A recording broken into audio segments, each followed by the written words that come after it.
Friends, आज हम बात करेंगे कृषि के बारे में। कृषि संसाधन के बारे में विस्तार से बात करेंगे और कृषि कितने प्रकार की है। कृषि आदिम जमाने की बात करें, जैसे मान लो प्रारंभिक जीविका कृषि, इसके बारे में बात करेंगे। गहन जीविका कृषि, इसके बारे में बात करेंगे। वाणिज्यिक कृषि क्या है, कृषि प्रारूप क्या है, सभी बातों के बारे में हम बात करेंगे। तो सब बेसिकली हम जानते हैं कि कृषि हमारा प्राथमिक व्यवसाय है। प्राथमिक व्यवसाय है। पहले हमारे बुजुर्ग थे, बड़े बुजुर्ग थे, वो भी खेती बाड़ी पे निर्भर थे। खेती करके वो अपने जीवन यापन किया करते थे। खेती बाड़ी सबसे पहले हम अगर बात करें, जैसे मान लो अपने झूमी कृषि का नाम आपने सबने सुना होगा, ठीक है। झूमी कृषि में वो लोग क्या करते थे, जंगलों को साफ करके, जंगलों को जला करके और वहां पे वो खेती बाड़ी करते थे, ठीक है। अब वो खेती करने के लिए उनके लिए औजार क्या होते थे, उनके पास मान लो हल है, ठीक है, और मान लो कुदाली है और बहुत सारे औजार हैं, उससे वो खेती बाड़ी करते थे। और आज पहले तो जब आजकल ट्रैक्टर वगैरह मशीनों का दौर आ गया, लेकिन पहले ये सुविधा नहीं थी, तो वो बैल से इनसे वो हल बैलने में हल जो खेती बाड़ी करते हैं, हल का इस्तेमाल बैल के जरिए से उनसे इनसे पहाड़ी पशु जानवरों से वो खेती बाड़ी किया करते थे। अब जैसे जैसे भूमि का उपजाऊपन नष्ट हो जाता था, वो उस स्थान को छोड़ करके कहीं दूसरी जगह चल जाया करते थे। फिर वहां पे वो जंगलों को साफ करते थे, वहां पे वो खेती बाड़ी करते थे। इस तरह से उनका एक एक क्रम चलता रहता था। तो वो जो समय था उसको अपन किस में डालेंगे, प्रारंभिक जीविका निर्वाह कृषि में डालेंगे कि ये पुरातन कृषि, पहले प्राचीन समय में इसी तरह से खेती किया करते थे। अब बात करते हैं हम गहन जीविका कृषि, इसके बारे में। इसका मतलब क्या है कि जहां जिन क्षेत्रों में जनसंख्या ज्यादा तादाद में है, जनसंख्या का क्षेत्रफल यानी जनसंख्या, मैं छोटा सा एग्जांपल दे रहा हूं, जहां आबादी ज्यादा है, जहां आबादी ज्यादा होगी उन क्षेत्रों में ये कृषि ज्यादा मात्रा में की जाएगी। जैसे धीरे धीरे आबादी बढ़ेगी और वहां आबादी जनसंख्या का दबाव बढ़ेगा, उन क्षेत्रों में हम दवाइयों के जरिए से ज्यादा से ज्यादा खेती बाड़ी करने की कोशिश करेंगे, क्योंकि उनको हमें अनाज जो हमारे संसाधन है हमें उनको उपलब्ध करवाना होता है। तो हम ज्यादा से ज्यादा अनाज उपलब्ध कराएंगे, तो उसमें हम किसके इस्तेमाल करेंगे, दवाइयों का इस्तेमाल करेंगे। और उस जनसंख्या, जहां मान लो जनसंख्या ज्यादा है, तो उस जनसंख्या की पूर्ति के लिए या वहां जितने लोग रह रहे हैं उनकी पूर्ति के लिए हमें ज्यादा से ज्यादा खेती बाड़ी करनी पड़ेगी। और वो किस में आएगी, गहन जीविका कृषि में आएगी। कहने का मतलब इसी तरह सही हुआ कि जहां जनसंख्या का दबाव ज्यादा हो, वो वह जनसंख्या वह क्या कहलाएगा, गहन जीविका कृषि कहलाएगी। सीधा सा है, दो नंबर का क्वेश्चन पूछा जाता है, कई बार इसके बारे में पूछ लिया जाता है, कई बार गहन जीविका कृषि के बारे में पूछ लिया जाता है।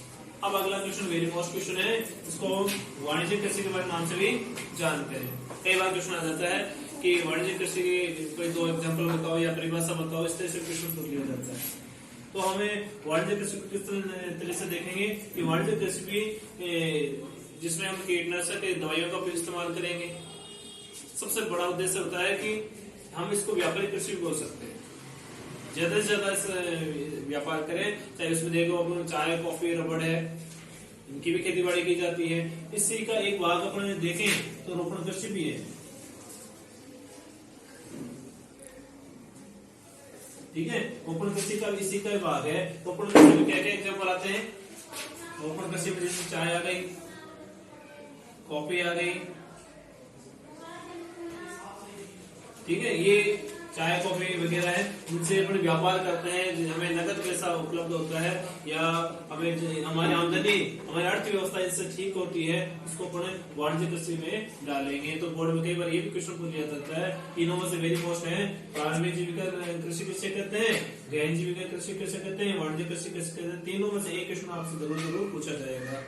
कई बार एक नंबर का क्वेश्चन रोपण कृषि के बारे में भी पूछ लिया जाता है, तो आप इस पे भी थोड़ा गौर करें। कई बार एक नंबर का न्यूटैप आ जाता है कि रोपण कृषि के उदाहरण बताओ, तो आपको न्यूटैप में दे दिया जाता है, चाय दे दिया जाएगा, अदर 3 ऑप्शन भी दे दिए जाएंगे।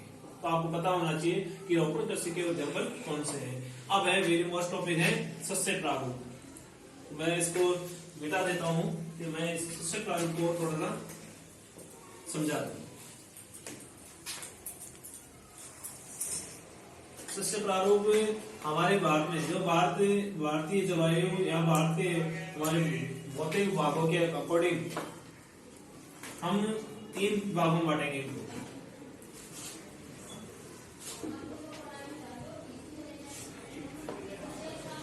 तीन भागों में बांटेंगे शस्य प्रारूप को। मोटे तौर पर देखा जाए तो रबी की फसल का नाम सुना है सबने? हाँ सर।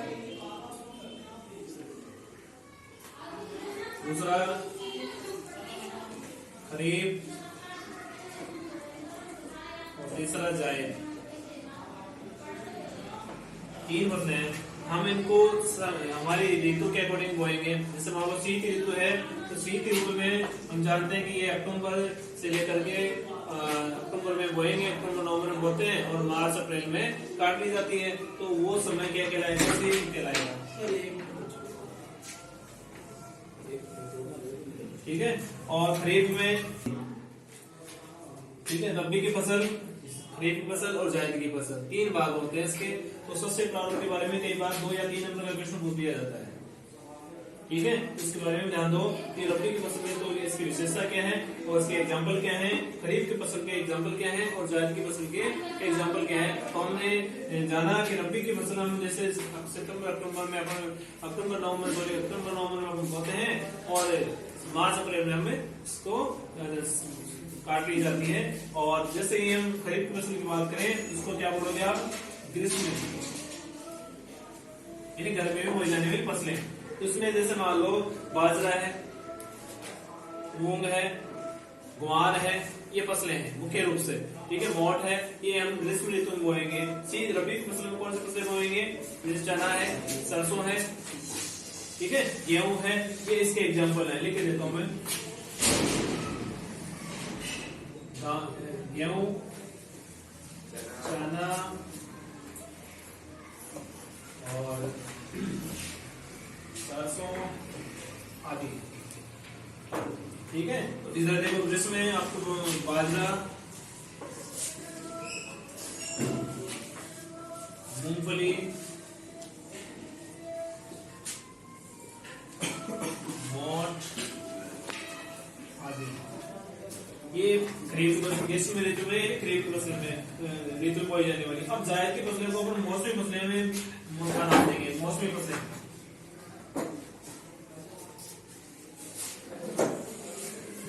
मौसमी फसलें यानी जैसे तरबूज है, खीरा है, ये सारी किस्म आ जाएंगी, जायद की फसल में आ जाएंगी। तो ये छोटा सा अपने कृषि के बारे में हमने जानकारी हासिल की है। एक बार दोबारा से रिविजन कर लेते हैं कि प्रारंभिक जीविका कृषि किसे कहते हैं, गहन जीविका कृषि किसे कहते हैं, वाणिज्य कृषि किसे कहते हैं, शस्य प्रारूप क्या होता है, इसके बारे में देख लो। छोटा छोटा हमने वीडियो बनाया है और वीडियो एक बार सबसे पहले इसको सब्सक्राइब करो और ज्यादा से ज्यादा शेयर करो ताकि ये बोर्ड के सबसे मोस्ट क्वेश्चन भी बताऊंगा और आपको पता चल सके, आपके फ्रेंड्स को पता चल सके। इससे आपके फ्रेंड्स भी आपको ज्यादा से ज्यादा अगर फ्रेंड्स से जुड़ेंगे तो उनको भी ये वीडियो के जरिए से उनको नॉलेज मिलेगा। देखिए, प्रारंभिक जीविका कृषि का मतलब क्या होता है कि पुराने जमाने में जो खेती करने के तरीके कैसे होते थे उनके बारे में जाना। पहले लोग खेती बाड़ी कैसे करते थे, जैसे हल है, फावड़ा है, कुदाली है, इनके प्राथमिक औजार हुआ करते थे। मैं पहले भी जैसे बता चुका हूँ कि खेती व्यक्ति का प्राथमिक व्यवसाय है। पहले वो खेती बाड़ी करते थे और अपनी दिनचर्या गुजारते थे। गहन जीविका कृषि जो मैंने बताया, जैसे जैसे जनसंख्या का दबाव बढ़ेगा वैसे वैसे हम उसमें फसल में कुछ बदलाव करेंगे, चाहे वो दवाइयों के जरिए करें, कैसे भी करें, कि हमें व्यक्तियों की डिमांडें पूरी करनी होती है। जैसे वाणिज्य कृषि में ये भी एक व्यापारिक फसल है और इसी का भाग है रोपण कृषि। तो रोपण कृषि में जैसे चाय, गन्ना, कॉफी वगैरह बताया, ये एक व्यापारिक फसलें हैं। और हम शस्य प्रारूप की बात करें तो इसमें रबी, खरीफ, जायद की फसलें 3 भागों में इसको बांटेंगे। तो इसमें रबी की फसलों में तो अपने एग्जाम्पल बताया मैंने, चना है, गेहूं है और सरसों है और बहुत सारी फसलें हैं। लेकिन इसमें खरीफ फसल के एग्जाम्पल की बात करें तो बाजरा, मूंगफली और मोट है और बहुत सारे फसलें इसमें मौजूद हैं। इनको हम खरीफ में डालेंगे और जायद में देखेंगे तो इसको हम मौसमी फसलें बनाएंगे, जैसे खीरा, तरबूज वगैरह, सब्जियां वगैरह इसमें बोते हैं। तो एक छोटा सा वीडियो बनाया गया था कृषि के ऊपर और ज्यादा से ज्यादा शेयर करो, सब्सक्राइब करो। Thank you so much.